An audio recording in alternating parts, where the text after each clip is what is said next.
a chance, with a chance, with a chance, with a chance. When the crowd gets busted, when the floor gets dusty, when your blade gets busted, with a chance, with a chance.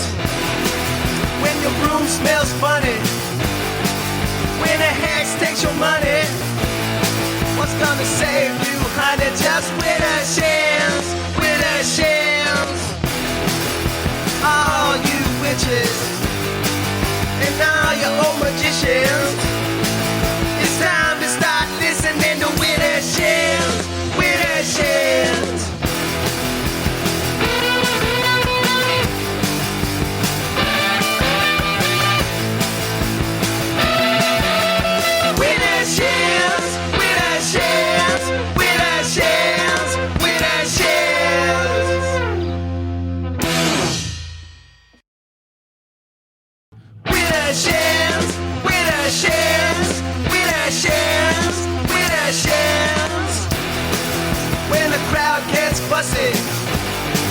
When the floor gets dusty, when your blade gets rusty, with a chance, with a chance.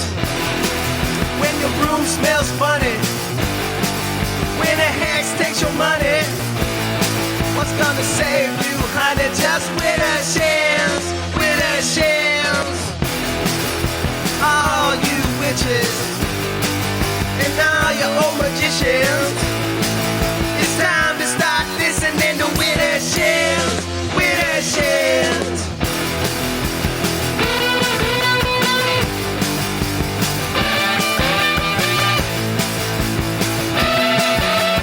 With a chance, with a chance, with a chance, with a chance.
dressed for a funeral, come rapping at my door.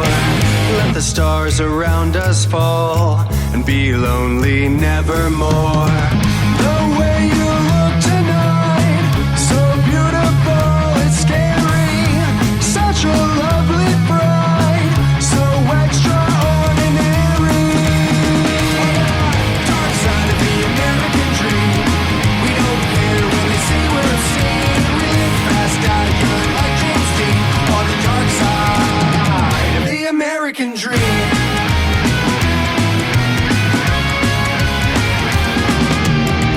Let's light the night on fire. We'll watch the bodies burn. Dance round the funeral pyre.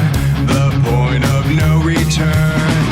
The way you look tonight, a moonlit mortuary. Such a lovely bride, so extraordinary. Dark side of the American dream. We don't care when they say we're obscene. We live fast, die young like James Dean. On the dark side of the American dream. And now that we're outcast, there's no going back. White picket fences are all painted black. 2.5 kids and they will attack. We'll have a perfect family. Yeah!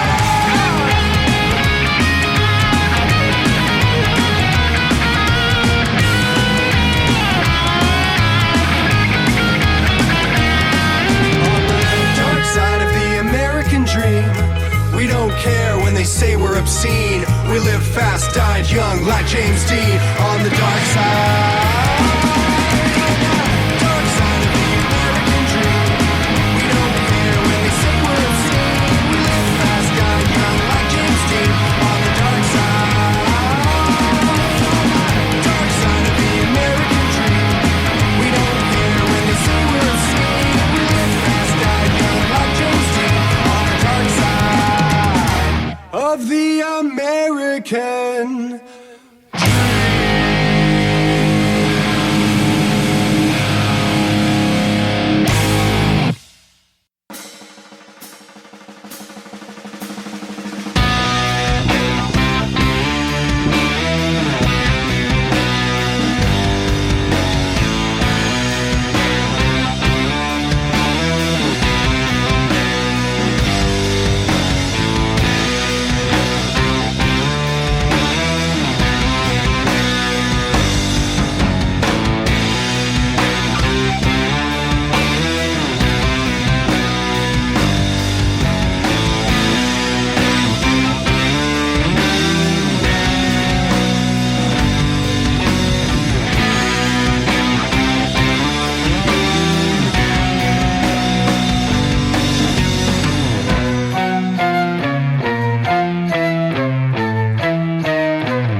Radio. Wittershins. And I think we heard Stellar Corpses back there.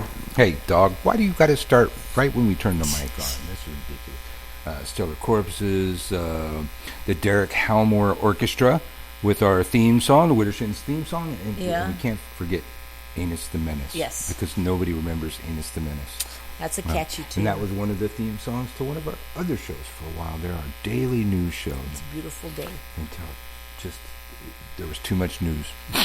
Yeah. Wittershins, radio for your spiritual side. A twisted approach to the left-hand path and all of the paths in between. And we are on the tail end, I guess, of our WitchCon marathon. I think unless it other ends people this weekend. Yeah, unless we hear from other people who want to jump on it. We've only got a week or so before WitchCon. I think it starts on the 5th, and the Monday is the 1st. Yeah. So this is the last weekend. Oh, you guys pay attention, people. Get your tickets. Tonight, we got Angie Buchanan coming on. And she, hi, Angie. Hi. Let me say stuff about her first. Okay. Angie Buchanan is in an animist family tradition pagan and a magical practitioner. She is co-founder of spiritual director of Earth Tradition, a pagan church, and of Gaia's Womb, an interfaith spirituality group producing retreats for women for over 20 years. In 2011, after a lifetime experience of birth and death thresholds in the field of law enforcement. I don't want to read the whole bio because I got to ask her some stuff in there. But I'm definitely going to want to ask about that. I used to be a cop for, I think I lasted about 3 years. That was a very long time ago. Once upon a time, there was actually a census of pagans. I forget which book. Was it People of the Earth, or was it actually all the way back to Drawing Down the Moon? But law enforcement was number 3 of most prominent jobs, and medical was 2, and computer technology is 1. And I think it was in the 80s. So, wait, computer technology was 1? Yes. And law enforcement was 2? Law enforcement was 3. Oh, okay. Yeah, for right. pagans. And medical. Wow. Anyway, Angie, Mary Meat, welcome to Wittershins. Thank you very much. So tell us about your practice. It sounds fascinating. You've done all kinds of things here. I didn't want to read the whole bio because I want to ask about a few things in there. Yeah. Sure. Well, I'm going to presume that the practice that you're talking about is death midwifery. Oh, that was definitely going to go there. That's what I was talking about. Definitely the next one I was going to ask about. What's a death midwife? Okay. So for this particular segment, I think that I want to do a little bit of separation in that there are, with regard to a death midwife, essentially it is a non-medical person who provides support and helps a person who is dying and their families to navigate the end-of-life process and beyond into the funeral. And for my death midwifery practice, a lot of it is very, very much nuts and bolts and practical. So when I teach these training sessions, they tend to, I take it from a 3-pronged approach, which is emotional, spiritual, practical. So I tell my students that you have to have ESP to do this work. And but I don't get very deeply into the spiritual aspect of it in the death midwifery training, for the simple reason that anyone can do this training and find it useful, because everybody dies. And I've had some pretty significant experience in the interfaith community, and one of the taboos for anybody to ever say in an interfaith context is the one thing that we can all agree on, because that will get you rotten tomatoes. But I always love to throw that in there, and I can say that the one thing that we can all agree on is that when you exhale for that last time, whatever it is that animates you leaves. and you cease to be here. Oh, God. And the dogs too. But but the idea is that it doesn't matter how you worship, and I'm completely unconcerned with what you believe happens after you die for my death midwifery practice. But for my spiritual practice, I go in, of course, a much deeper, different direction for those who want to participate in that. So that's kind of the synopsis. Know about this where you tell me where you want me to go from here. More people need to know about this. It's like that. Yeah. There's so much to deal with when somebody passes. I've never heard of such a thing. I kind of guessed that that's where you were going to go with it. I have heard of a death doula. Death doula. Is there a difference as far as as far as what you would do as opposed to a death doula? In practice, there is no difference in what we do, but I have an issue with the word doula, so I don't use it. Okay. Mm-hmm. It comes from the Greek, and it essentially defines a female slave. Doulos was the masculine of it. And when I say slave, I mean these were personal slaves. They bathed and dressed the masters of the house. Sometimes they were called to perform sexual favors. And, quite frankly, that doesn't describe anything that I do. Yeah. How the hell did we end up with that word? I don't know. It was started in the birthing forum, where the birth midwives took it to mean a woman who serves, and didn't go any more depth than that, and it caught fire, and so now it's being used. But most people that use that don't really understand what the etymology of the word is. Right, yeah. I mean, I had a doula, and she was very helpful, but not my slave at all. No, she was very much in charge of a lot of things. Yep. They're wonderful. They're wonderful. Their practices are wonderful.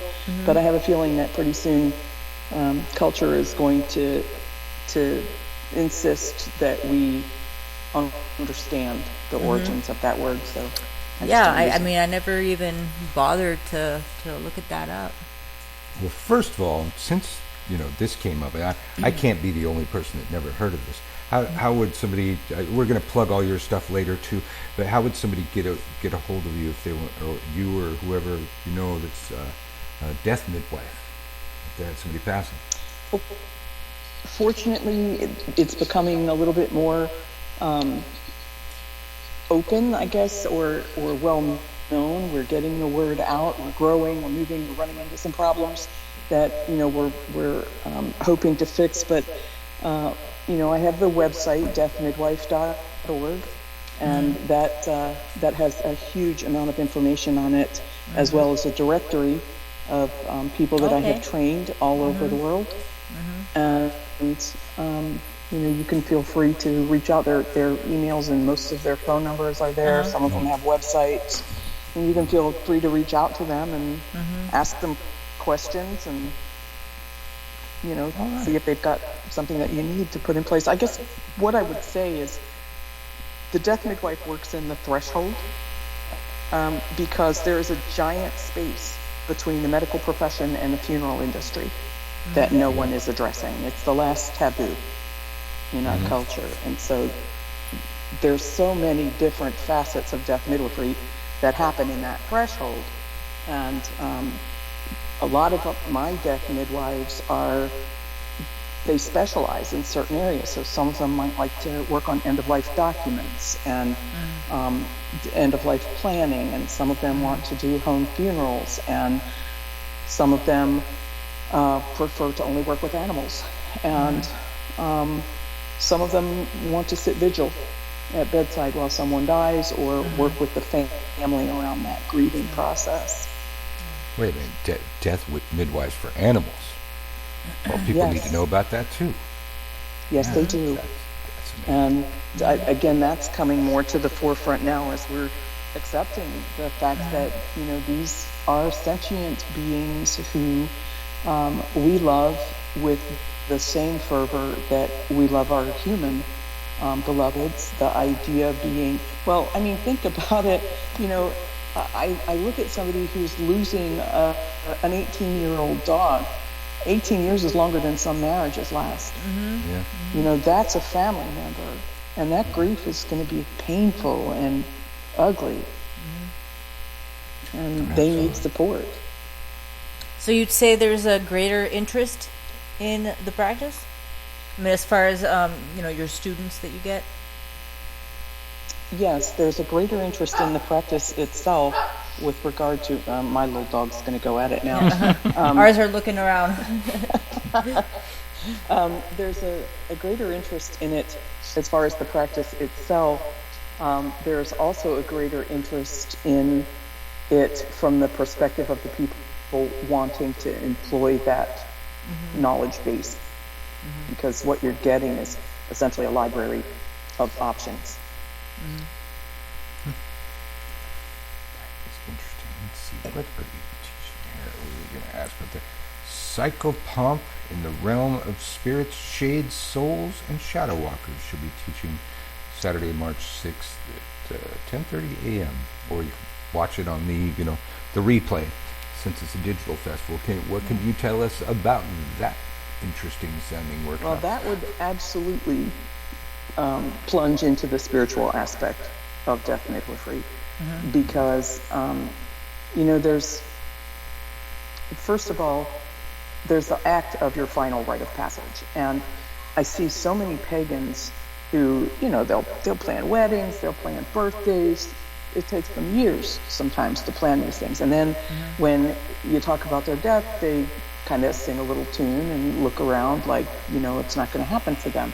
So the idea of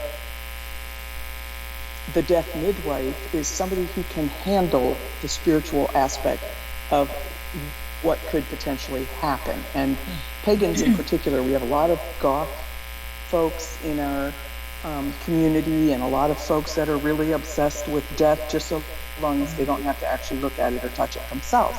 And so we see, we see a lot of, I've had a couple of those folks come through my class, and it's like, what do you mean we're going to be, looking at dead bodies, and actually talking about this stuff, because, and a lot of the New Age language has been taken from some of the way I articulate what happens in the death threshold. So I guess that prefaces my saying that until you have watched the light go out in someone's eyes, you don't know death.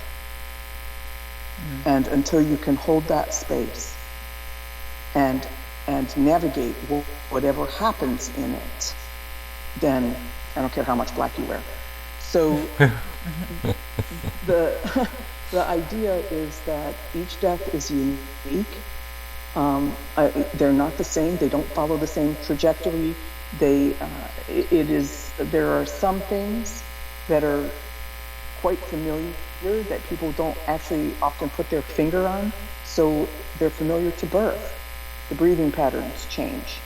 The transition period can happen, where there's a labored breathing, a fixed stare, and no more could you rouse a woman in that state and ask her to go mop the kitchen floor or get you a cup of coffee than can you rouse a person from this state who is dying. And there's all sorts of really amazing things that happen in that threshold. They see people that you don't see. They carry on conversations with them. Sometimes you see things, and you have to be ready for that, so that you're not freaking out and making it about you, because someone else's death is never about you. Yeah. This is their final rite of passage.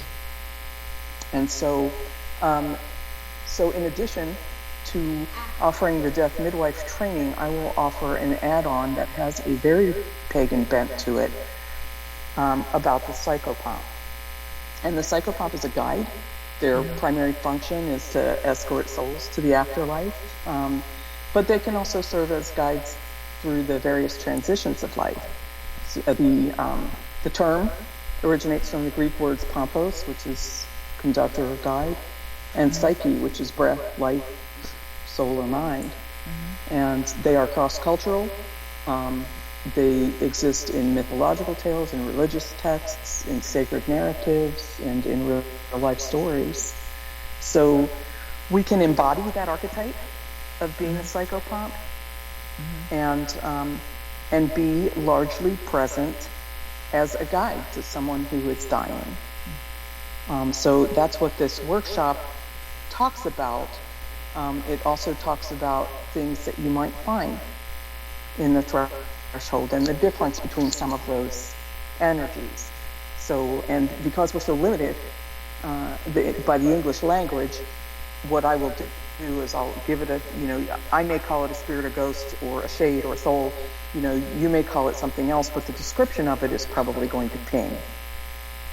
And you're going to understand, the difference between a soul and a shadow walker.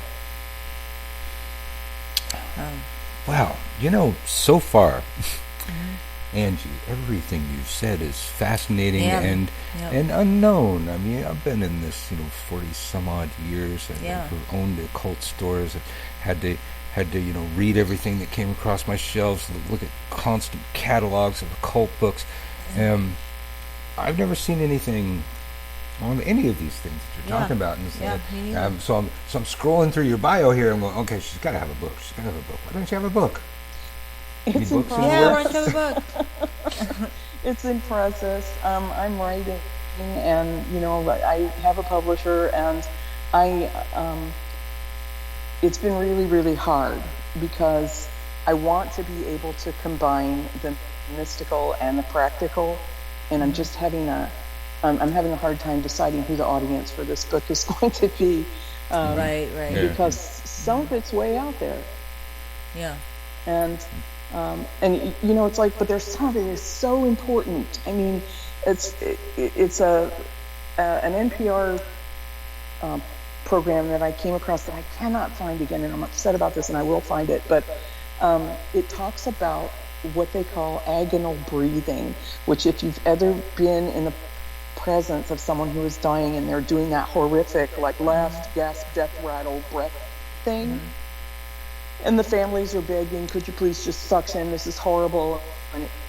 Well, apparently NASA has done a study that induced that state in their astronauts and brought them back, and the astronauts reported that it was euphoric. So chills from me, because I'm thinking, holy crap, Stanislav Grof, holotropic breathing, Mikhail Smith, sacred breath work, Frank Natali, trance dance, all of these different types of breath work that we have used from indigenous cultures forward to alter states of mind. Why wouldn't our body naturally do this at the time of death? So that's your discomfort, not theirs. And that's the kind of hopeful, important stuff. That definitely changes things. Yes. My dad had hospice at home, and I remember some of that breathing, and it's, when you don't really understand it, it's kind of disturbing. Freaking out. And that's good to hear that there's something more to it. Wow. Yeah, and hospice is wonderful, and we're not hospice. Yeah. But, hospice is wonderful, and they are, but they also are still on a learning curve about this. And, a lot of times they're not allowed to discuss the sort of mystical aspects. Right. Yeah. So. Fascinating. Well, you definitely got to let us know when the book comes out. We're going to have you on and talk about the book, too, because I want to read it. We know some publishers, and we've got a first-class editor sitting next to me right here. Oh. And, it's just it's so funny. I have a guilty pleasure of really loving Jim Butcher and the Dresden Files. And and mostly because they're all set in Chicago, and they're just crazy vampire sort of novels. But I love the way he writes. I love his sense of humor. He's quirky. He's smart. And it's Chicago, which is, where I am, essentially. But so I attended a workshop of his, and you got to ask questions, and I was like, what do I do about, have you ever experienced writer's block? And he gets, am I allowed to curse on here? Oh, hell yeah. Okay, great. So he gets like really face up into the screen, and he said, writer's block? Writer's block? There is no such thing as writer's block. Sit down in the chair and write the fucking book. Do your job.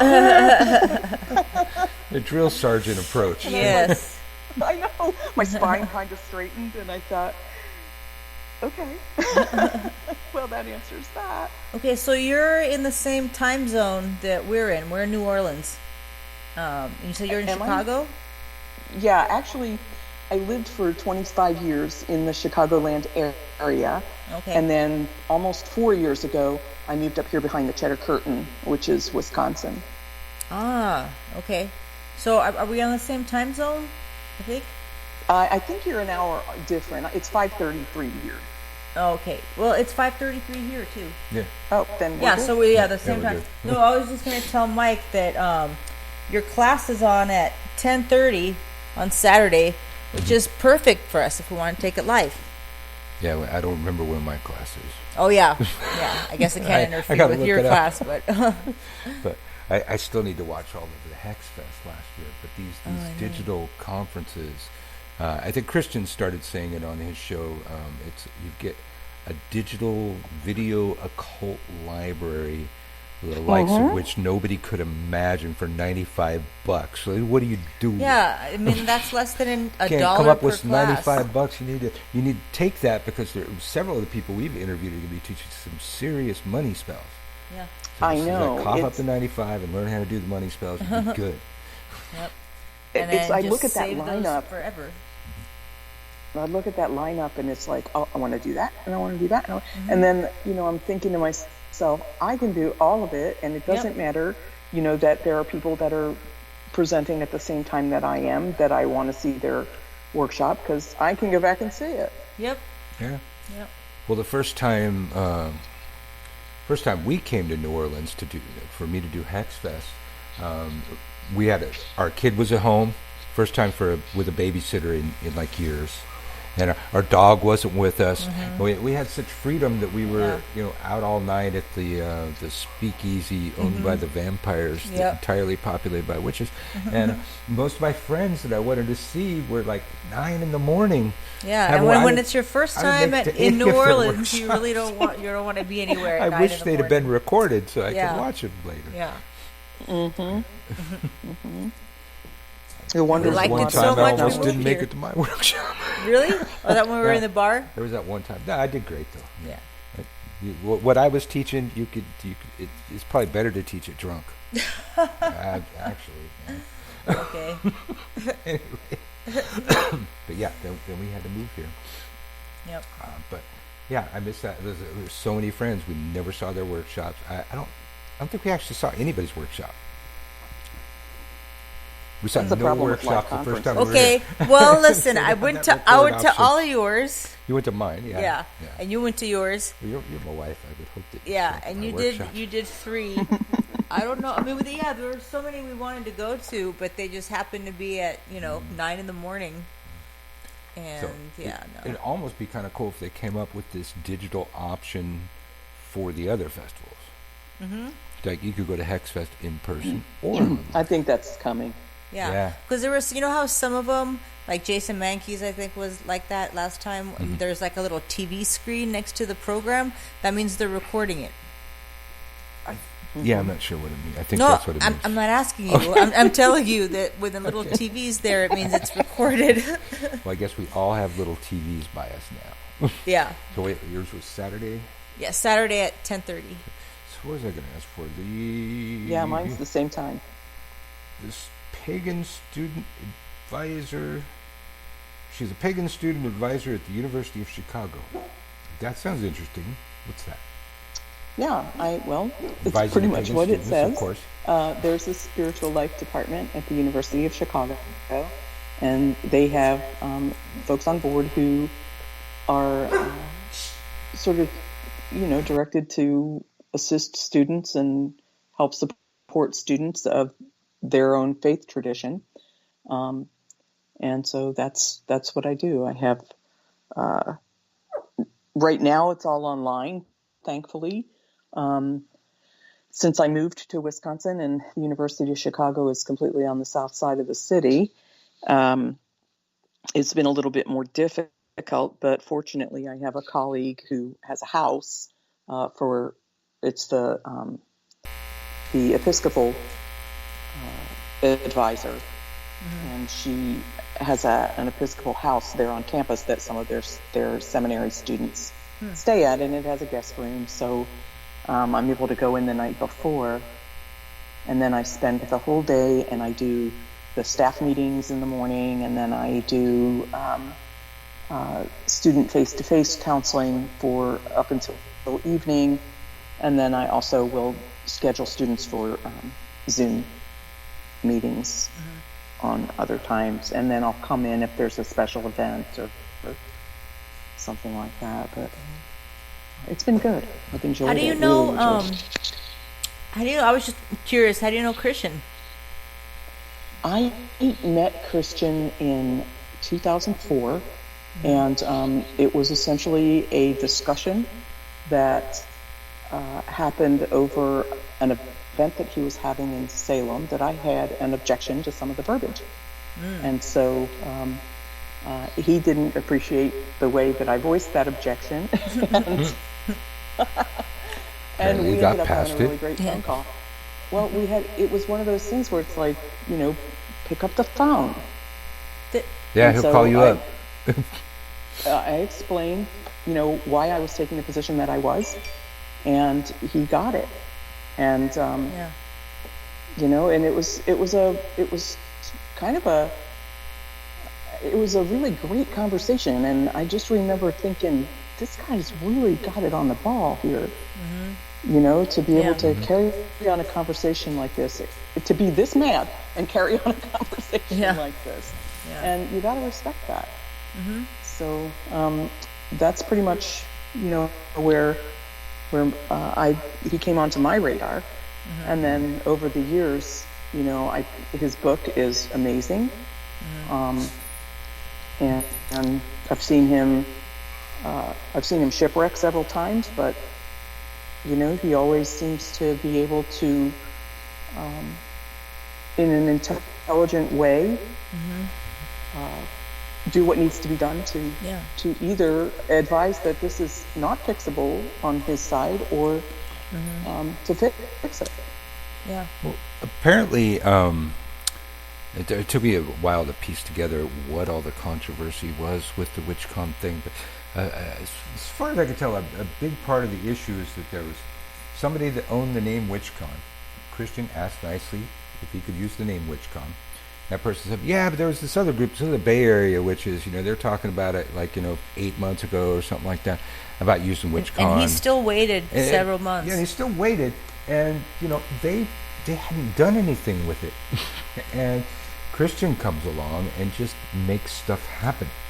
It's just like the URL was available. They're probably over there in the Bay Area, trying to reach consensus, having meeting after meeting, trying to put down a panel for this and a council for that to get the festival happening. And Christian just kind of rolls on in and does it. Yep.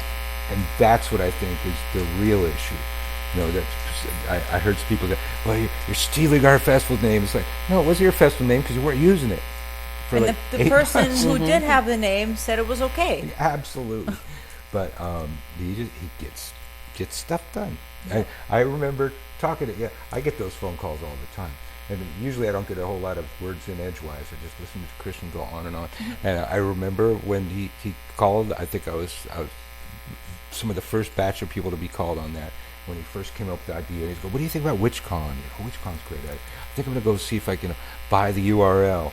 And within a week, there's at least 75 presenters on there. Yeah. Just epic names. And then because you don't have to worry about people's, travel schedules or anything like that if they could just do it from home. And then when all of this controversy started happening, we decided but we're usually on once a week, but we have the ability to broadcast, 24/7 if we wanted to, and have no lives.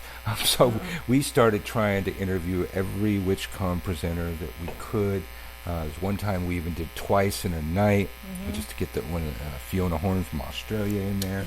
And this has been fascinating. We have met some really cool people and learned some really cool stuff. And several of them are our neighbors, and still a few more to go. So we've been having a good time. Well, it's a great networking opportunity. Yeah, we definitely have insight into what you're doing, and I think it's fascinating. I definitely plan to hopefully do it live, unless it, I haven't heard goes against your workshop. I haven't heard anything like it before. Yeah, me neither. I love what I do. A Book of the Dead with this kind of stuff in it would be good.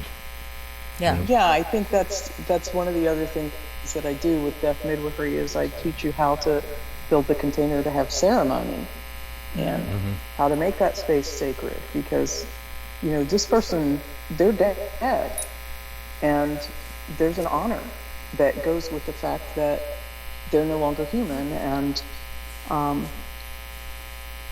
think it's really important to make that as special as you can. But I was going to make another point now. I can't remember what it was, but in any event, I'm not sure about doing this live, mostly because there's a death meditation involved in it. That I don't know. If you wouldn't mind, let me give that some thought, because I'm a little bit hesitant with that death meditation to. But I would be giving the same precautions whether it's live or not. So let me know on that. Well, no spoilers. If it's something you're going to do in your workshop, and if you're hesitant, no worries, no pressure here. We don't even know what you're going to do anyway. Yeah. I mean, is it something like potentially dangerous to us? No. Okay. I'll probably be fine then, as long as no one gets hurt. As long as we got It's one of those things where a lot of people, I guess, they're not comfortable with death. Right. So, yeah. What you're doing at a psychopomp workshop, I don't know, but right. If you're not first of all, they're there. You're there. Yeah. Yeah. Then, but secondly, the thing about this format is you can just turn it off. You don't have to feel like rude that you're like getting up and walking out of somebody's presentation. I mean, if somebody's uncomfortable, they can just turn it off, right?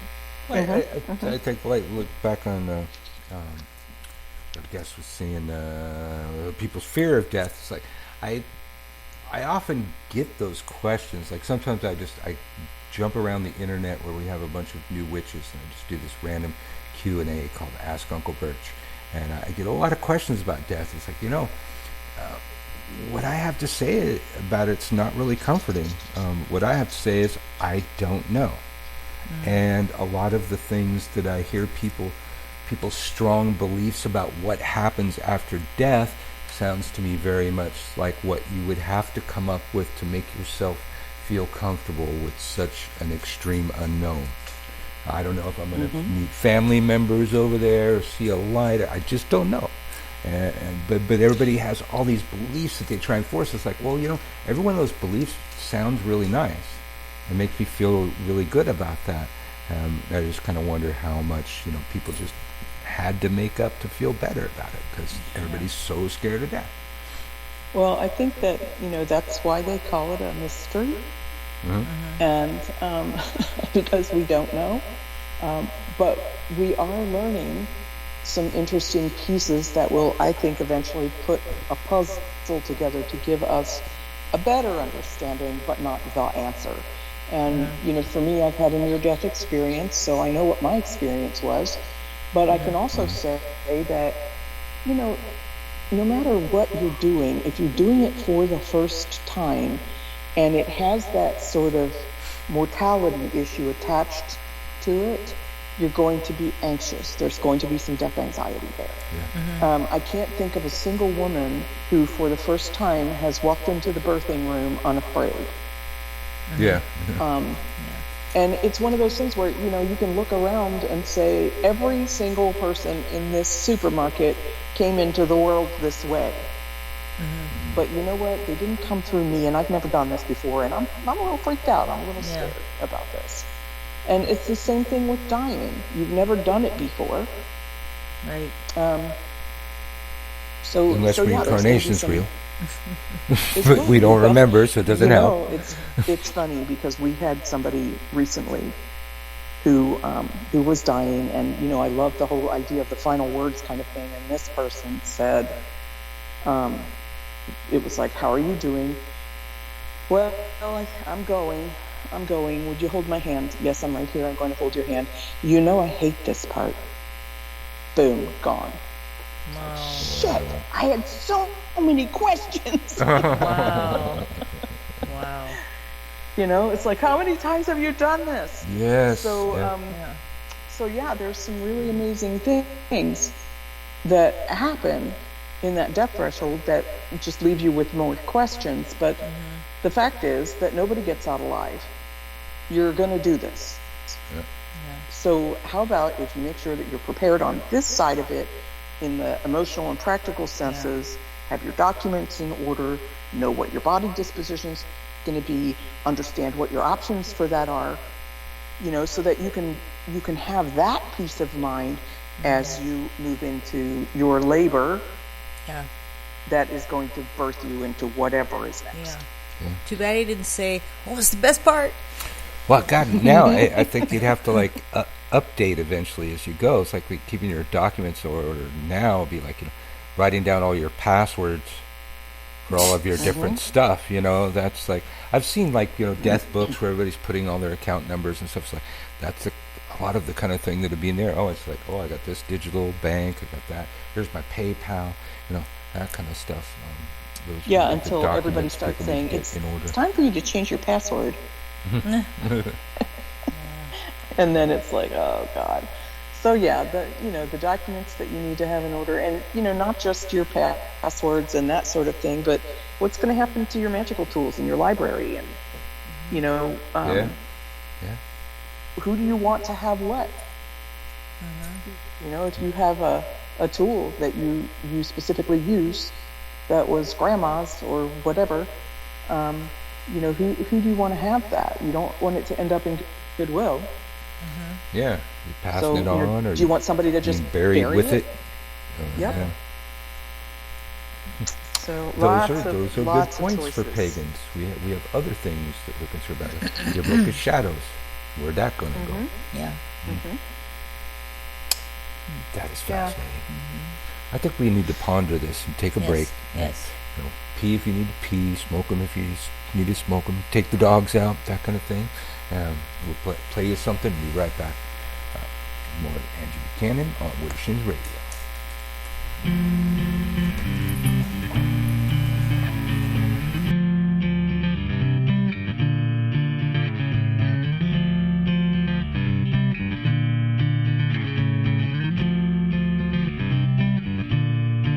A new age of reason, brain treason to trick the mind. What good is searching if nothing's there to find? We arrive at this place of no return, my brothers, only to discover that our minds have led us away so far from the paper truth of who we are. What's right is wrong, what's gone is gone, what's clear and pure is not so sure. All promises become a lie, all that's benign corrupts and died. Of our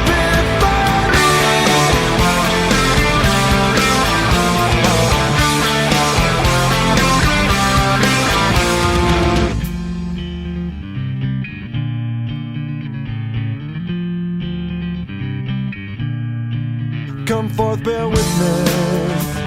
See the prophet from your loss, beg for forgiveness. the coast. We arrive at this place of no return, my sisters, only to discover that our values ran us aground on the show in the sea of what we could be. What's right is wrong, what's come is gone, what's clear and pure is not so sure. All promises become a lie, all that's been right corrupts in time. All the pit for me.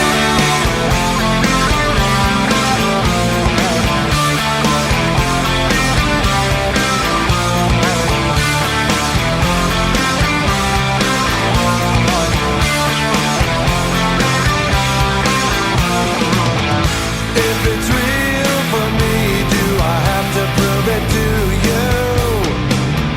Why do revelations fade to cold blue untruths? It's all so relative, subservient in tone on one's perspective.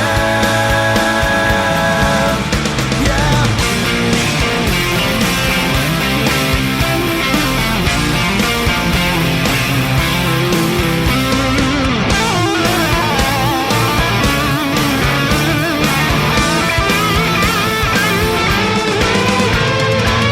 What's right is wrong, what's come is gone, what's clear and pure is not so sure.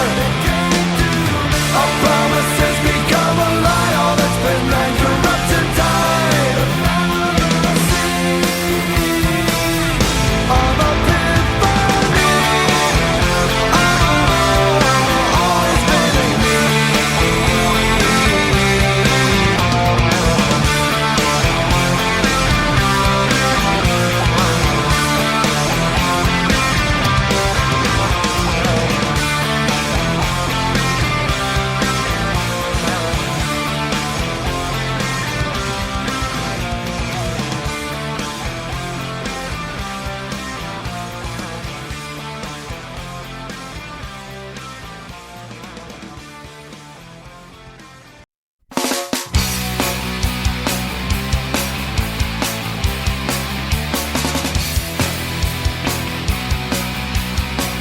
Long ago in a dusty village full of hunger, pain and strife, a man came forth with a vision of truth and the way to a better life.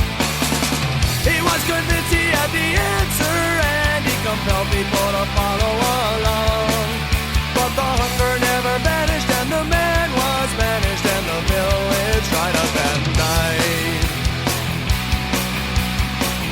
At a time when wise men peered through glass tubes towards the sky, the heavens changed in predictable ways, and one man was able to find that he had thought he found the answer, and he was quick to write his revelation. But as they were scrutinized in his colleagues' eyes, he soon became a mockery. Don't tell me about the answer, 'cause then another one will come along soon. I don't believe you have the answer.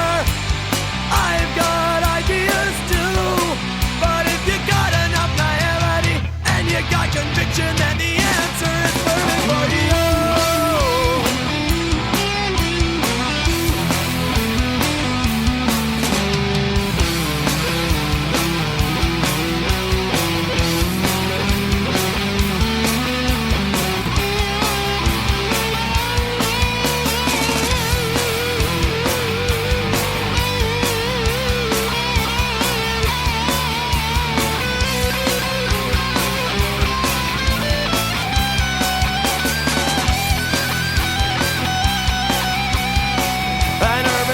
Sits choking on his discharge, overwhelmed by industry, searching for a modern day savior from another place, inclined for charity. Everyone begging for an answer without regard to validity. The searching never ends, it goes on and on and on for eternity. Oh,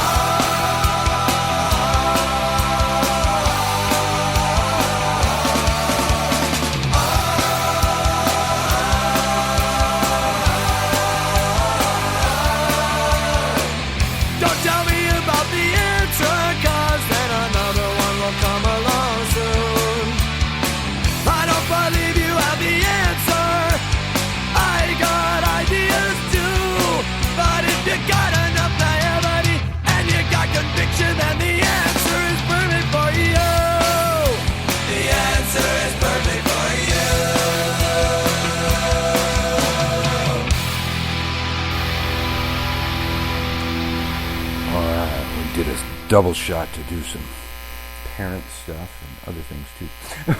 We're back. Let's see, we're back with Angie Buchanan, and let me tell you about WitchCon. We haven't done that yet. Angie, still here? I'm here. All right. It's right around the corner, people. Bring the magic to you. March 5th to the 7th, 2021. Join the largest Starts next weekend. Yeah. Join the largest online magical conference in the world, featuring over 100 witches and conjurers, coming to you live stream video from across the globe. Watch classes live and then watch on demand whenever you want for as long as Crowdcast exists. WitchCon. Online presenters are the preeminent masters of the magical arts and hail from across the rainbow spectrum of occult and spiritual practices. It is limited to 1,000 attendees and includes all live classes, rituals, and performances, as well as access to recordings of every class after the event has ended via our on-demand library, so you won't miss a single magical moment. Attendees and fans will love the virtual vendorium. People are going to be like live vending right there. It's different than shopping online because the people are going to be there showing you the stuff, and then you order it and it comes in the mail like that. It's like I don't know if all that, because everybody has a time when they're vending. Yeah. And I don't know if that's the time that you have to be there, or if you can, play that back. I am totally not sure how that. I mean, that you would think that you'd be able to play it back, but I'm not then sure. there's the virtual meet and greet. Lets attendees and fans alike chat with their with presenters live on Zoom. It's a great way to get to know your favorite teachers. We spent a lot of time on that at HexFest last year. Matter of fact, you could see one of our dogs drinking Marta's coffee when we walked out of the room for a minute, and there was a spoon in the coffee, so it rattled, which makes Zoom turn the camera on, and they had big puppy face right in the camera. And we came back, and people said, "Hey, your dog was drinking your coffee." It would have been almost funnier if they didn't tell us till later. Well, we heard it. Let you drink the coffee. I know. But Angie, so you learned Skype. How about Zoom? You're going to be in there in the Zoom gathering thing? Yeah, I am a Zoom veteran. Zoom veteran. Fine with a lot of us are now. Yes, but yeah, Skype. Like I told you, I haven't used it since like 2015, and it wasn't on either this phone or that laptop at the time, and. Probably had several updates I found you had to I have run. 2 accounts. That was a surprise. So, but you did it, and it's working great. It sounds great. I did it. I'm here. Yeah. Well, I'm finding this fascinating because there's plenty of traditions working with the dead. There's plenty of books about working with the dead, but the first person I've ever talked to that's dealing with death. And it's fascinating. Well, that has to happen before you get to work with the dead. Right, right, exactly. Yeah. There's a sequence of events here. Yeah, like well, pre-mediumship. Like I said, right. Yeah, it's not mediumship if they're still talking. So, I think that again, death is still sort of the final frontier in so many ways, and again, one of the biggest taboos in Western culture. So, what has happened is that lots of people. Well, first of all, we had death taken away from us as a result of the Civil War, when embalming came onto the scene, and the embalming was done on the battlefield, and it was done because families wanted their beloveds home, and for burial and honoring, and we used to do this in our homes, and the funeral industry sort of stepped in, and there's just a whole lot of information about that, but essentially it came to a point where we had these men who were telling us that this was messy and dirty, and we really didn't need to deal with this. Let the professionals do it. And so death became hidden behind the curtain, and it infused our whole culture in that it even changed our language. So, for example, big old Victorian homes and older styles of homes, which I'm sure you have plenty of there in New Orleans, used to have parlors. And the parlor was where you laid out your dead. So it was one of those deals where you pop a door off the hinges, put it across two sawhorses, and Grandpa lays in state in the parlor. And, you know, the hot and cold running casseroles through the back door and all of that. It was a family thing. And more than likely, Grandpa died at home anyway. But now we have living rooms. We don't have parlors anymore. Yeah. And the funeral industry has taken over that piece of it. So it's had such an impact on our culture because grief became untenable. It was uncomfortable for you to grieve in public. You got to grieve in 4-hour increments at a funeral home, a strange place, with this individual that was pumped full of pickle juice that you didn't even recognize. And this is the way you're supposed to do it.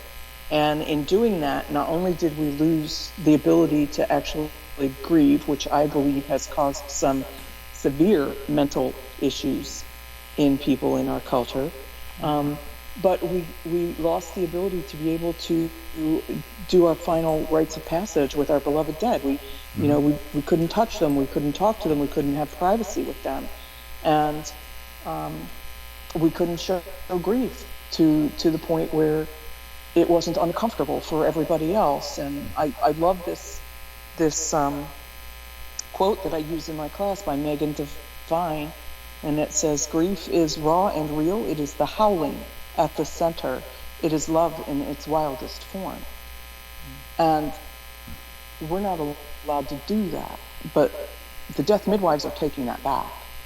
And because it's the healthy way to deal with grief. It's the healthy way to teach people how to be with somebody that is in that much pain. And how to be with somebody that's in that much pain when they're dying. Yeah. Well, the discomfort of all that. I didn't know the history of embalming going back to the Civil War. That one's always kind of got me because it's just that and other things like the way they make caskets.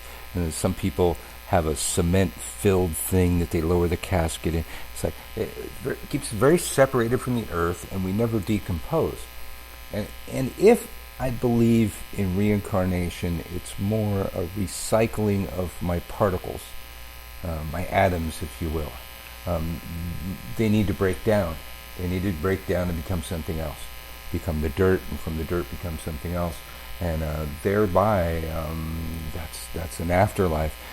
But to pump you full of toxic chemicals, it actually would poison the earth if they got into the earth, and then you just sit in this box and never decompose. Like, I think for me, that would be limiting the afterlife. There would be no afterlife for me. Yeah, I have to tell you that embalming fluid is one on the top 10 list of the most toxic substances on the planet. We're dumping 860,000 gallons of it into the ground every year in embalmed bodies in this country. It takes sometimes as little as 4 weeks for that stuff to eat through a casket, go through that concrete liner, and get into the ground, the soil, and the groundwater. And it's not much better if you cremate an embalmed body, because then it goes into the atmosphere and it's water soluble, so it rains down.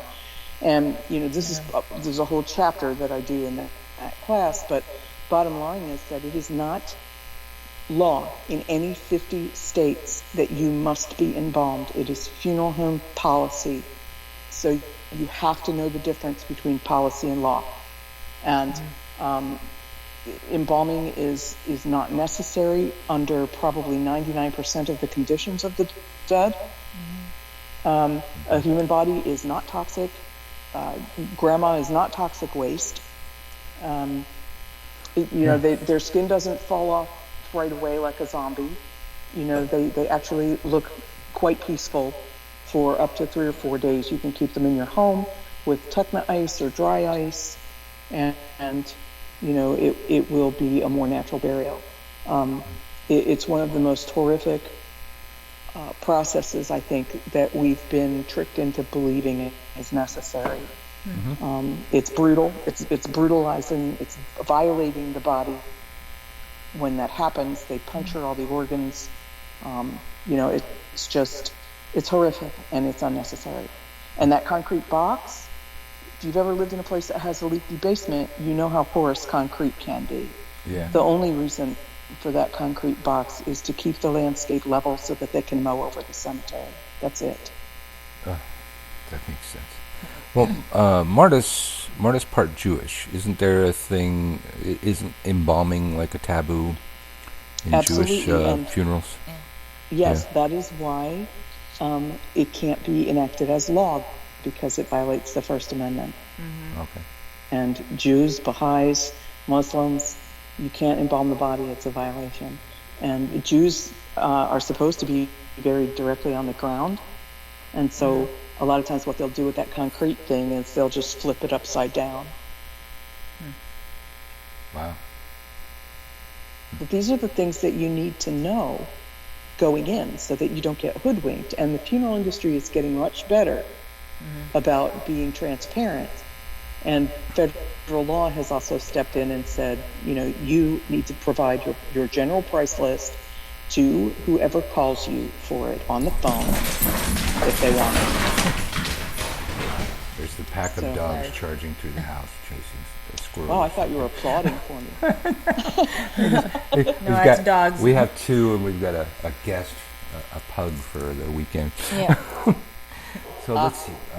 Well, here in New Orleans, I'm kind of wondering about that, because we have these, I think a lot of them are family crypts, and from what I understand, they keep adding bodies to it, and as the bodies decompose, they kind of shove the bones back in the back, and they put a new one in there. They're up above the ground. But they're like these mausoleum-looking things. Right? When they put them in I'm there? not sure how that works. I don't know if the coffin breaks down or what, but it doesn't sound, at least in those cemeteries that I've heard of, it doesn't sound like they're embalmed or they wouldn't break down. So I'm not sure. Maybe they're different. Maybe it's Catholic. Well, they could have been buried. This place is so old. They could have been buried before they started embalming. That's true. Yeah, she was saying it was Civil War. Yeah. So, yeah. And I think it's it's really good for us to know about other countries. Also, in many countries in Europe, you get your burial spot for 30 years, and then it's dug up. Whatever's left in there, but they don't embalm. The bones are put in a mass bone graveyard with everybody else, and somebody new buys the spot, unless your people pay for another 30 years. So, our current burial practices are unsustainable, completely unsustainable. Yeah, we don't have room for the homeless. How are we going to have room for all the dead? Yeah. If they all have to maintain that spot forever, Right, especially if they're preserved forever, which they're not, because, people don't realize that embalming fluid can leak out in as little as 4 weeks, and then the body will decompose, but now you've got that crap in your ground, in your soil. And how many cemeteries do you know that are by bodies of water? Lots of them. And then, with cremation, oftentimes the funeral home will tell you, they'll tell you that they can't rent you a coffin. It's illegal to rent you a coffin. So you buy the $8,000 coffin for mom, put her in there. It gets burned with her. So there's literally burning your money, plus the embalming fluid. It's responsible for 5% of the mercury in our air by the time you get done. So wait, they're embalming people that are going to get cremated? What the fuck? What? Yep. Yeah, because the policy is you can't have a viewing. Their funeral policy is that you can't have a viewing unless the body's embalmed, because it's too disturbing for the family. Oh, right. Yeah. So if you can you do closed coffin and no embalming? It's all up to the funeral home. You just have to shop around and find out what their policies are. Tell them what it is that you want, and ask what their policy. I have worked with some funeral homes that have been amazing, like even to a point where, we've gone in and taken the cardboard box that the person's going to be cremated in and done art on it. And I had one funeral home that allowed us, they put the body of this young woman in our community that died on a gurney so that we could circle her and comb and braid her hair and put flowers and, decorate her body and the blanket that she was under, put her own blanket. And then they moved her into the box, and we were able to watch the cremation happen through a glass window. So there are many funeral homes that are so willing to work with you. And then there are some that simply are not. They have their policy and their ideas. They know what's best for you. And, you don't get any wiggle room with that. And it's hard once a body is at a funeral home. It's really hard for a family to, just get up the spine that it takes to get somebody out of there to somewhere else. Yeah. Well, luckily there's a handful of pagan projects out there that I've heard of, where they're burying people straight in the dirt, no embalming on sacred land. And there's the ones where you can get put in a tree. Yeah. And grown with a tree, and that kind of stuff. So it is an idea that's spreading around, maybe a growth industry amongst our people in the future. Yeah. There's some new kids on the block with that too that are amazing. There's a human composting project that's happening out in Oregon with Katrina Spade, where she literally does an accelerated composting chamber. You put the body in, it comes out as clean soil at the bottom. There's resumation, also known as aquamation. It's a cremation type thing, but no fire. It's done with water. And, the wonderful thing about that is that the artificial limbs, all of that sort of stuff can be removed from the remains after that and recycled. So, there's the mushroom suit that trains mushrooms. The mushrooms have been trained to eat dead tissue. I know what can possibly go wrong, but but it is. They are trained to eat dead tissue, and there's a suit. Plant mushrooms all over you. Yeah, it's they call them the ninja pajamas. It's a pair of black pajamas, and it's got these white corded dendrites that go all over it, and they're imbued with mushroom spores. Maybe it is a growth industry. Yeah, more, the more whole mushroom industry is like, for the sake of bad puns, it's blooming. And if you haven't seen Fantastic Fungi, I highly, highly recommend it. What's it called? Fantastic Fungi. Fungi. Okay. It's Paul Stamets' work, but it is one of the best demonstrations of animism that I have ever seen. The cinematography, the music, and the information that's packed in that film, it's like, I can't recommend it highly enough. Wow. Where do you find it? Is it educational for our homeschooled child? Absolutely. And really? You can get it on Vimeo. And it talks about using psilocybin in the death threshold. It talks about mushrooms for cleaning up toxic waste. It talks about what mycelium looks like, how old it is. It's amazing. You can get it on Vimeo. I think it's $4.99 to watch it, or $15 to buy it. Fantastic Fungi. Yeah, we're gonna have to check that out. Yeah, definitely sounds like something to check out. Yep. Let's see. So this is kind of a multifaceted thing that I can break into pieces of emotional, spiritual, and practical. The whole grieving piece, the whole. But the psychopomp piece, which I'm going to be teaching about, is really important for the people of the earth, for pagans, because again, they have also been indoctrinated by the death industry as it stands before it started to open up the way it has, and people were like, "Why are we doing this? I don't want to do this. I don't want some stranger to take my child." And I gave birth to that human being, and I want to be the one to bathe it and dress it and hold it and sleep with it if I want to. And the same with my beloved, my partner. I want to be the one doing this. I don't want some stranger with running them through a car wash. It's no. So but the idea of pagans who tend to be on the green front anyway That is kind of our spirituality, that connection with elements and earth, and for animists especially, but for most other spokes on that pagan umbrella, there is a connection to the natural cycles, and death is absolutely, they don't include it. And then, but a lot of them, just, they like to talk about it because it's cool and it's creepy and it's scary and it's, it's something that makes them feel like, I don't know, they've got some kind of power or something. But, once you've experienced this actual thing, you realize how little power you actually have. Mm-hmm. And I have that same sort of view on, I don't work with deity.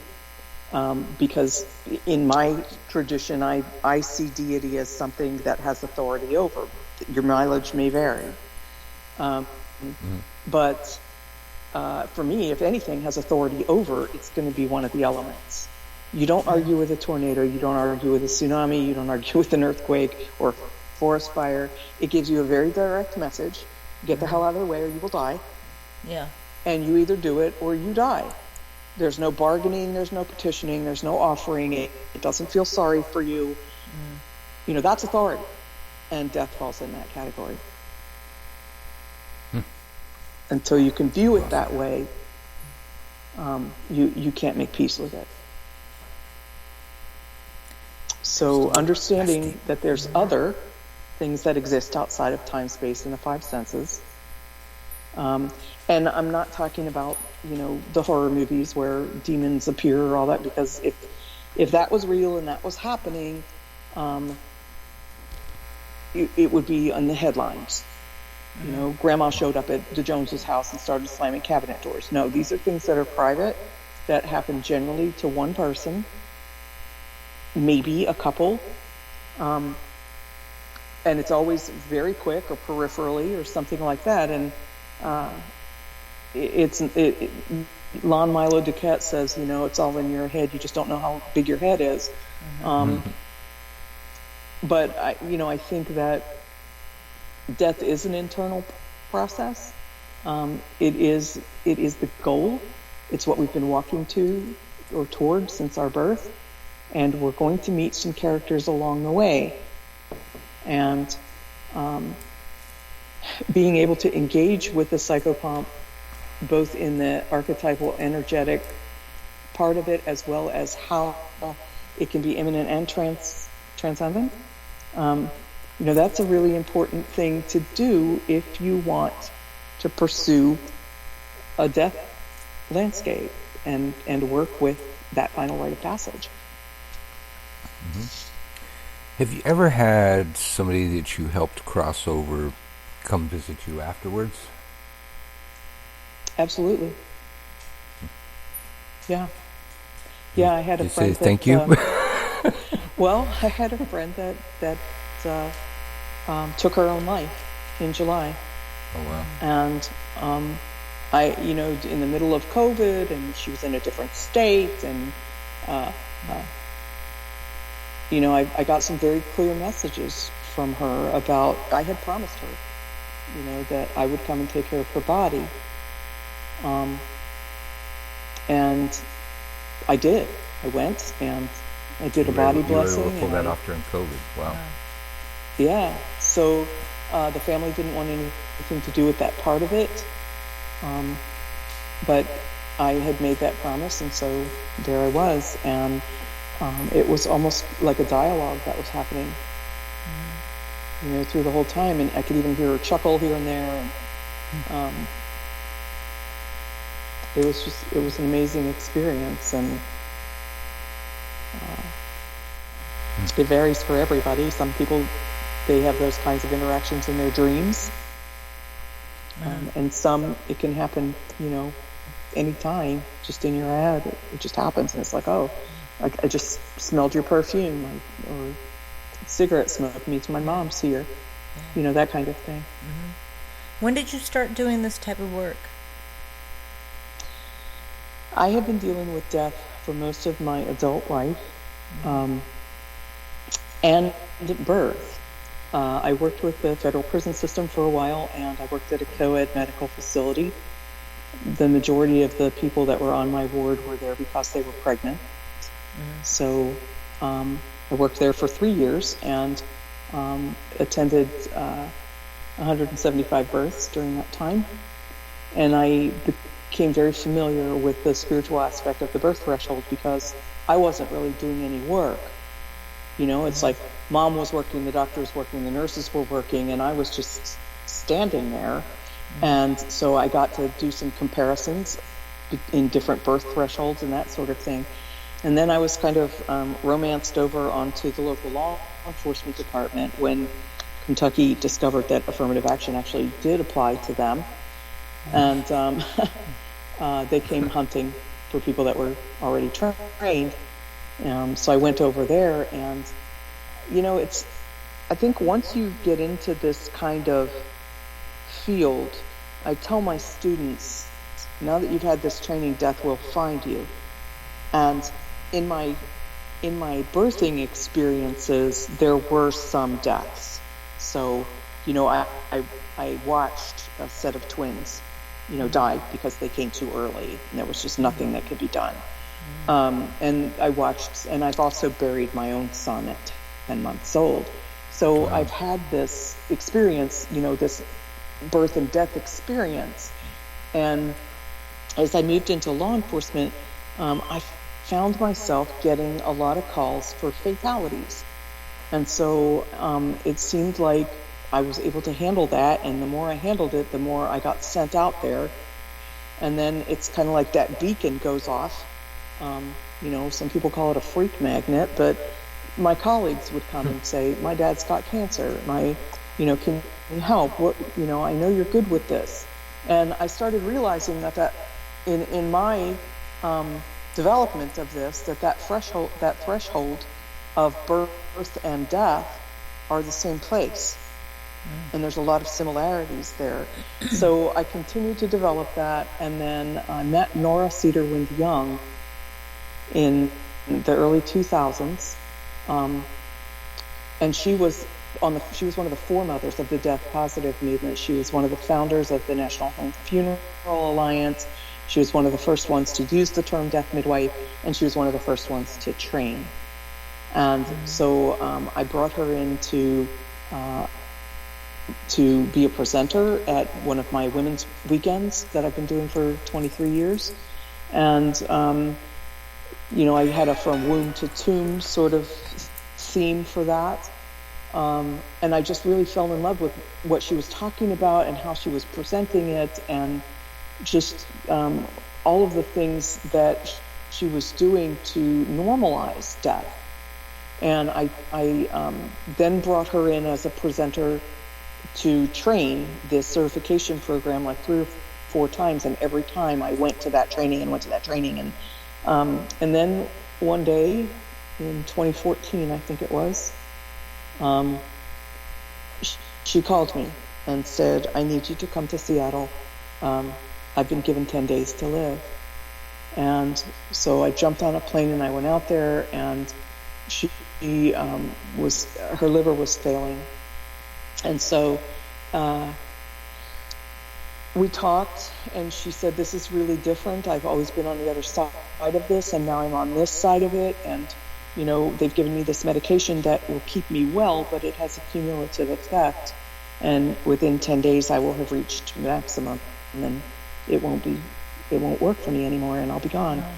And I want you to carry on my work. So I agreed. And she sorted through books and papers and, you know, had all these boxes and boxes of things, and I just felt really weird taking it with me. So I talked to a mutual friend out there and said, will you hold on to this until she's gone? Because, you know, somewhere, somehow, some, you know, Coke bottle-bottomed glasses geek in a white lab coat is going to be bleary-eyed 2 a.m. and find the magic drop, and she's going to need her stuff back, you know? And so we had that agreement. I took off and came home. She lived for 6 more years because that geek happened. And it was somebody that discovered that intravenous vitamin C as opposed to oral, can flush the liver, which meant that it was flushing out that buildup of that medicine. And she was able to continue taking it. And she lasted for 6 more years. And then she died the year before last. Wow. Interesting stories. Yes. Let's see. I had another question. I forgot what it was. Let's see. I know, I feel like you've got so much stuff in your resume here. Yeah, you've The got Council for a Parliament of the World's Religions. Tell us more. All right. So, most people that know me know that I was raised in a pagan household, so I've always been sort of enchanted by religions, and I have an education in what used to be called comparative religion, is now called religious studies. And I started to get involved in, or interested in, the interfaith movement, and I had some friends who were founding members of religious sects that developed, that founded the Parliament of the World's Religions in 1893. And so this happened at the World Expo in 1893, and then it kind of lay dormant for 10 years, and they breathed life back into it in 1993. And I started asking a lot of questions and getting on board, and then I was, volunteering to help with editing and envelope stuffing and whatever they needed, just trying to get a sense of how this whole thing worked. Because I've had a political involvement in my life, and the motivation behind that was protection of the First Amendment. And so I thought, okay, it's time for us to hold the interfaith crowd's feet to the fire. And, we're not going to let this be just the 3 squabbling children of the one true God anymore. There's a lot more out there. So the folks that I was working with really liked my sort of worldview, my spiritual view, and they asked if I would be on the board. So in 2002, I was elected to the Board of Trustees for the Parliament, which is the largest, oldest, and was one of the most well-respected organizations in the world internationally. So I agreed, and I came on board and started just really working with them to make sure that we had pagan programming. When you've got an event that draws over 10,000 people, that has 800 programs in it, that's in real time, and it could be in Chicago or Cape Town, South Africa, or Australia, or Barcelona, which is where some of the places that it was held while I was involved. Then there needs to be a space for pagans to have a voice at the table, because in my opinion, the interfaith world has little to do with actual religion. It has to do with social justice and world issues. So it has to do with global ideas of things that we're identifying things where there are problems, like clean water and the national debt or international debt issue, and overcoming religiously motivated violence. And, these are things that impact everyone. So, and environmental issues. So my thought is, as a pagan, the environment is my spirituality. And we need to have a voice at the table. And then also, the whole idea of the divine feminine was just starting to kind of come to the forefront. And I thought, this would be a really good time for us to start asking some probing questions, like, if God has no gender, why not goddess? Yeah. So that was how I got involved, and I was definitely a troublemaker. And but I got things done, and I expanded the programming, and then I pulled other pagans in who had more of a high profile than I did, and more of an engagement with the actual contemporary pagan movement.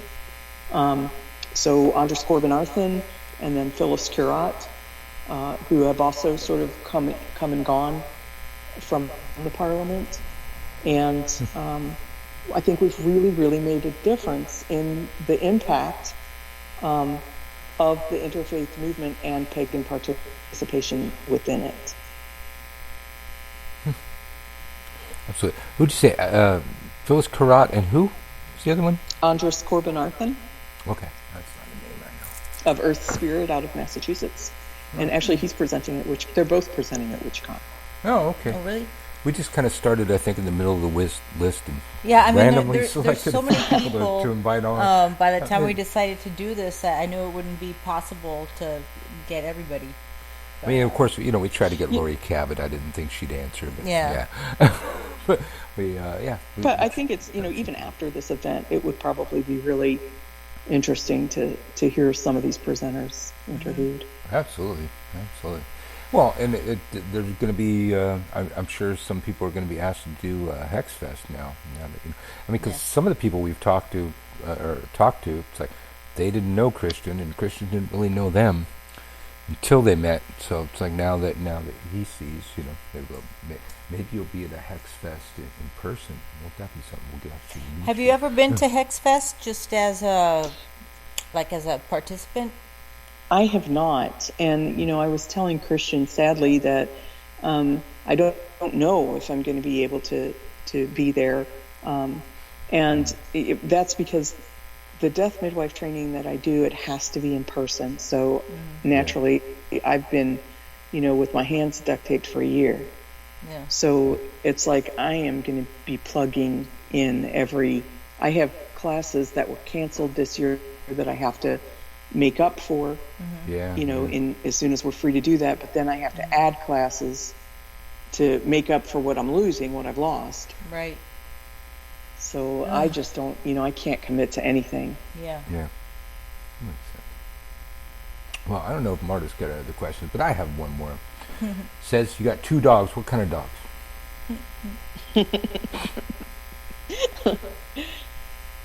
Evil dogs. Oh, those are my favorite kind. Evil dogs. So we have 2. They're both rescues. One is a Lhasa Apso, and his name is Puka because they were going to put him down because he has one eye that goes one way and one eye that goes the other way. Oh, no. So, like the little Irish goblin that sees in both worlds. So, so that's Puka. Put him Puka. down for that? Wow. Yeah. And then the other one is pretty interesting too. He's also a rescue.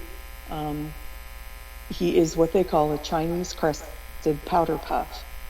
So the Chinese cresteds are those hairless dogs. Okay. Okay. But what people don't realize is that in every litter of those, at least one powder puff is born, and it has full hair. Oh, and wow. I didn't know that. Like the Lhasa and the Lhasa and the puff are both, it's hair, it's not fur, so they don't shed. Mm-hmm. But they used to drown them. They used to drown the puffs because they didn't want people to know that the hairless were not a full breed. Wow. So are the hairless the ones where they have like a little tuft of hair on their head? Yep. Okay. Yeah, but my guy is not. And if you go to my Facebook page, as a matter of fact, I have a picture of him on there because it was hilarious today. He was running around and it was apparently really staticky in the house. So he's got this like total fro thing going from the static electricity, but he's adorable and he's a drama queen. And his name is Dexter because he likes to drown his toys in his water bowl. So yes, he's named after a serial killer. And I would love New Orleans in the summer. Yeah. All the dogs get pretty hot here. We also have, both of our dogs are rescues. One of them is they're bigger. One of them is a mix, and the other one is a Catahoula leopard dog mix, which is like the state dog of Louisiana. So he's kind of a hound. Mm-hmm. Now we have a pug visiting right now. Yeah, we don't know if that one's a rescue, but our 2 boys are rescues. Yeah. Hey, I guys. love them. I mean, these guys, they're 9 years old. I just love them. They're amazing and they're so bad. It's like a good thing you're cute. Yeah, we have one. Do that's really they bad. kind of egg each other on so they can be bad together? Well, actually, it's a real interesting sort of dichotomy here. Puka is in charge, even though he's the smaller dog. And Dexter is Dexter's just really. We think that he was maybe kicked when he was a baby because he's just really timid. So he takes bossing very well, but he slinks, when Puka bosses him. But Dexter does recon. So Puka will say, "Hey, there's a Kleenex up there on the bookshelf," because he's too little to jump up on the chair to get up there. And Puka doesn't have a nose, so Dexter can get down in my coffee cup like you were talking about earlier. Yeah, with the snout. And then Puka will lick that off, and then, Dexter will get the Kleenex or the ink pen. They love ink pens. Yeah, it's... It sounds like ours. Every napkin. Yeah, well, piece it's of paper. the Husky mix is actually a really, really good dog, and it's really well behaved. But the Hound is a little punk, so he's kind of a bad influence on the bigger one. Yeah. We have a cat, and we have a cat too. The little one wants to chase the cat. The big one, he was cool with the cat until the little one came along. It's like, oh, we can chase the cat? I had no idea. All right, let's chase the cat. Yeah. We have cat allergies allergies in the house, which is why we have, dogs that don't shed. But yeah. The Husky definitely sheds. Well, year round, pretty much, but especially in the summer. You could probably build another dog. What's that? You could build another dog off of all that hair. Yes, you could. Totally. We were gonna get him a little doggy pool to have in the yard. We might have to do this summer. that. Yeah. We needed to last summer, but we couldn't get out for COVID. How long hard have to you get been that in New delivered. Orleans? Let's see. All right, so we've been talking to Angie Buchanan, and you got to check out her workshop, The Psychopomp in the Realm of Spirits, Shades, Souls, and Shadow Walkers, Saturday, March 6th at 10:30 a.m. in the Saturn Library. Central, 10:30 a.m. Is that Central? Yeah. Well, it's going by our time. Central time. Yeah. At WitchCon.com, or you catch it in the archives forever. You get to watch it over and over and over again. Yep. And if you're at one of these regular festivals, man, you better hope you take good notes, because you're never going to see that again. These, watch them over and over. It's perfect for me. I've been smoking pot since I was 12. Man. I got short-term memory loss, man. I can't remember that stuff. Actually, when it comes to witchcraft, I remember every goddamn thing. But normal stuff, it's like I wouldn't remember that. I'm a one-trick pony with that. But this is epic. And then like this, like Angie probably can't travel most of the time. Yeah. Because of her work and stuff. We have people on this list of presenters that never travel, and they're sure not going to come over here for a 2-day festival from England or something like that. I mean, well, sometimes they do. They will. Sometimes I mean, the money's not that good. It's good, but it's not that good. But when you do it digital, it's like, well, all you got to do is really commit to going to your computer at a certain time and talking for about 90 minutes. You don't even have to have pants on if you don't want to. Exactly. You don't have to have pants on. I've done that plenty of times in these classes. It's something we had to come up with COVID, but maybe we'll continue even beyond COVID, because this kind of thing. You're gonna get Silver Ravenwolf to come to New Orleans for 2 goddamn days. Yeah, I mean, the format makes it all the more accessible. Exactly. It's accessible over and over and over. Your kids and can watch affordable. it. Unless Crowdcast goes under someday, you can share it with your children one day. Well, by then you probably just save it to a thumb drive or something. I don't know if it's downloadable. We should look into that. We'll figure something out. That's a good question. I'm going to ask Christian that. Yeah. But Angie, fascinating. Yeah. Thanks for coming on. We're looking forward to your workshop. Well, thanks for having me. Definitely going to check that out. And hopefully Mary meet with you in person one of these days. The dogs are... The big one is starting to mouth breathe. Maybe bark, maybe not. Okay. Okay, well, thank you for inviting me. And thank you for talking me through Skype. And, you did great. You did great. I hope I didn't talk too much, but I'm really passionate about this work. Really passionate about it. No, it it's was perfect. great. If you don't talk enough, then we have to talk the whole time. And, yeah. Well, I hope we hit all your questions. Yeah, I mean, what you're Absolutely. doing is really, really fascinating, and I think more people need to know about it. So I think it's wonderful to have you on the There's lineup. times I wish we'd have known about such a thing. Yeah. You know, we've Definitely. had people die. Yep. Yeah. Well, I'm here if you need me. Okay. And, Thank you. Thanks again. Okay. All right. Blessed be. Thanks for coming on. Have a good weekend, Angie. Bye. Thank you. You too. Thanks. Oh, she was great. Yeah. It just never, you know, I read a lot of the guests that we've had on. I didn't look at what they're teaching. I just I pick a name or their face looks interesting or something.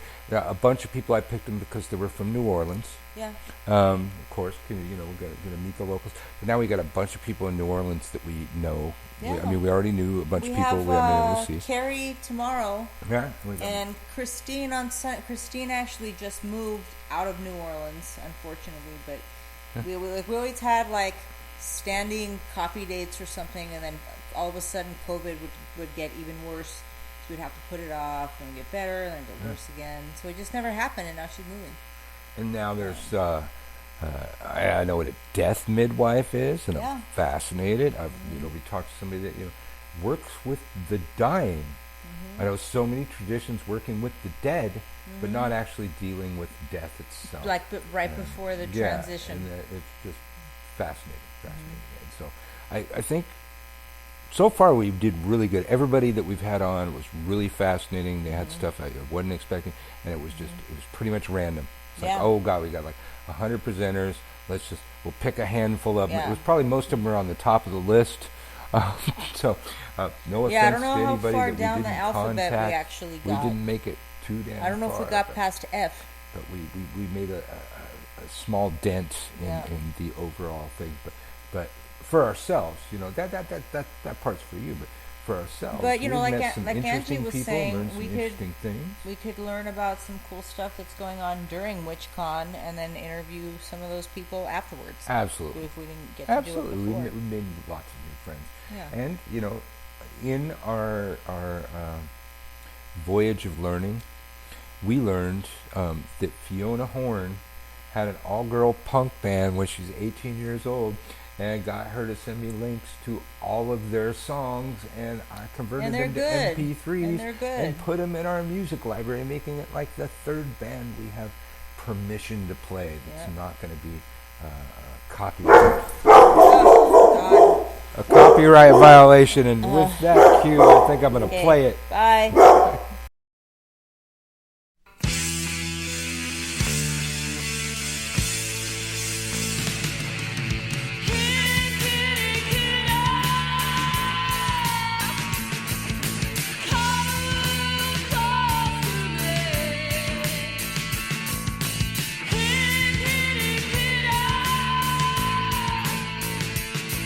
I won't let you be. No, come on.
It's a generator.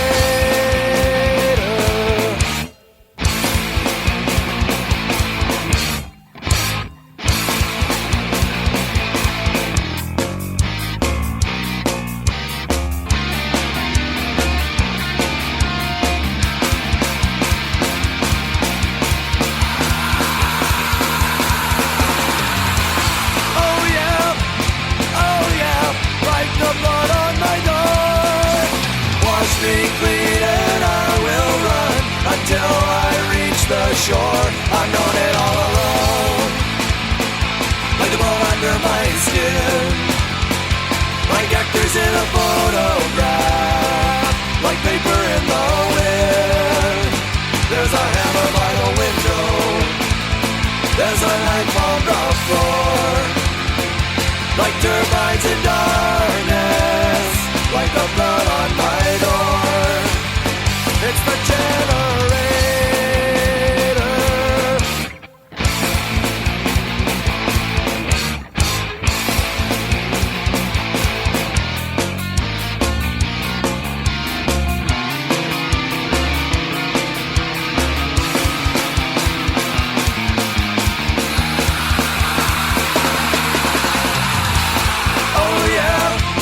Oh yeah, like the blood on my door.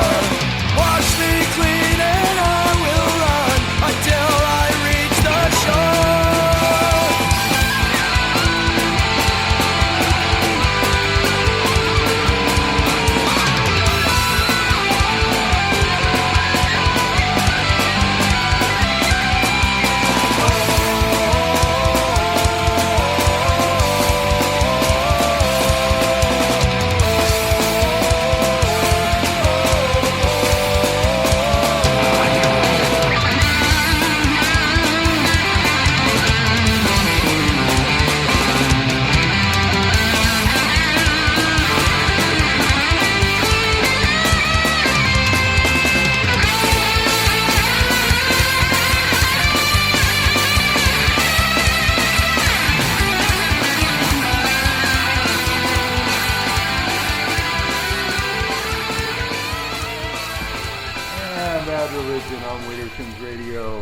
Witterson's Radio typically comes to you once a week on Wednesdays at 5 p.m. Central Time, but anytime we want to outside that, as we've proven with the WitchCon Marathon.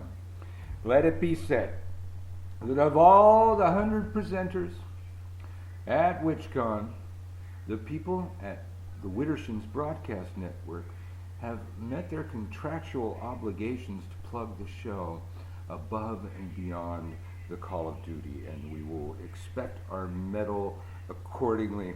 We still have 2 more of these shows that we know of, people. Tomorrow, or the next show in the lineup, we're going to have Carrie Ewers. And then Sunday, or the next show after that in the lineup, Christine Stevens. And as far as we know, that'll be the rest of the WitchCon Marathon. If anybody else pops up that wants to be on the air, if you know somebody that should be on the air that's a WitchCon presenter, hit them up, tell them to contact us quickly, because we're running out of time before WitchCon actually happens. Get your dumbasses over to WitchCon.com and get your fucking tickets. I don't want to hear your whine. You can't afford $95, well, you better step it up. Witch up, Buttercup. Get that shit taken care of. Do yourself a money spell, or suck up the $95 and learn several different types of money spells by going to WitchCon. Oh my God, you can't miss this thing. Can't miss this thing. I'm not gonna miss this thing. I'm gonna be there. This is Witterson's Radio, which can be found all over the fucking place on a billion different, not a billion, all right, like 20 different networks. All over the damn internet. Most of the places that you'd ever want to look for a podcast, and then other places that you would never want to look for a podcast. We're there too, man. We're in the seedy underbelly of the world too. Well, not too, but maybe exclusively. I don't know. I'm out. Wittersons, we're out.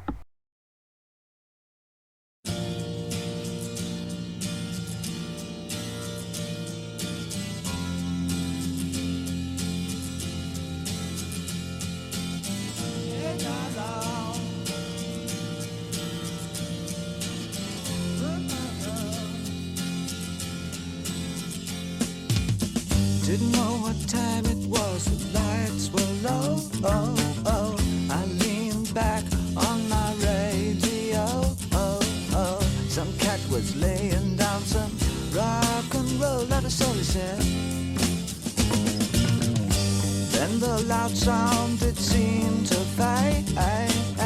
Came back like a slow voice on a wave of fate. That weren't no DJ, that was hazy cosmic jive. There's a starman waiting in the sky. He'd like to come and meet us, but he thinks he'd blow our minds. There's a starman waiting in the sky. He's told us not to blow it, 'cause he knows it's all worthwhile. He told me, let the children lose it, let the children use it, let all the children boogie.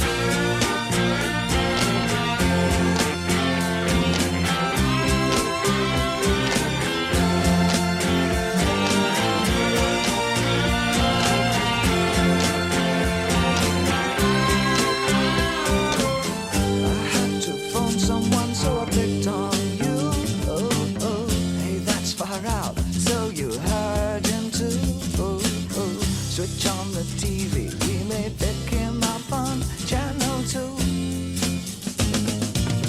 Look out your window, I can see his light.